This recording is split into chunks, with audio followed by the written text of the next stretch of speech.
ఇప్పుడు ఒక హిందూ అమ్మాయింది, ఒక ముస్లిం అబ్బాయితో ఎవరితోనో ఫ్రెండ్షిప్ చేసి రాఖీ కడు. నీ రాఖీ నీ దృష్టిలో అన్నతో సమానం మీ ఇంట్లో, వాళ్ళ దృష్టిలో చెల్లి అనేదే లేదు కదా. ఏ ఆడవాళ్ళైనా కూడా ఒక తల్లికి పుట్టిన పిల్లలు తప్ప, అంటే ఒక తల్లి పాలు దాగిన పిల్లలు తప్ప ఏ ఆడవాళ్ళనైనా కూడా పెళ్లి చేసుకోవచ్చు. అది వాళ్ళ ట్రెడిషన్, అది ఆ ఫారెన్ కల్చర్, ఆ ఇస్లామిక్ కల్చర్. దాన్ని మీరు రాంగ్ అని ఎందుకు అనుకుంటారు? అసలు ఫస్ట్ ఆఫ్ ఆల్ రాంగ్ అని ఎందుకు అనుకుంటున్నారు మీరు? అది వాళ్ళ ట్రెడిషన్.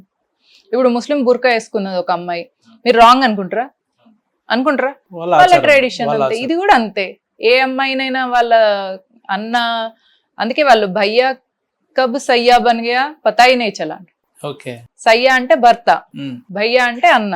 అన్న ఎప్పుడు భర్త అయిందో తెలియదు, అంటే చిన్నప్పటి నుంచి భయ్యా భయ్యా అనుకుంటూ ఆడుకుంటారు. పెద్ద అయినాక సయ్యా అవుతాడు, అంటే భర్త అవుతాడు. వాళ్ళకి అది ఓకే, ఇది ఓకే. మీరు దాన్ని అఫెన్సివ్ గా ఫీల్ అవుతున్నారు. సో మీరు అఫెన్సివ్ గా ఫీల్ కాకుండా, అఫెండ్ కాకుండా వాళ్ళ కల్చర్ ఏంది అని తెలుసుకోండి.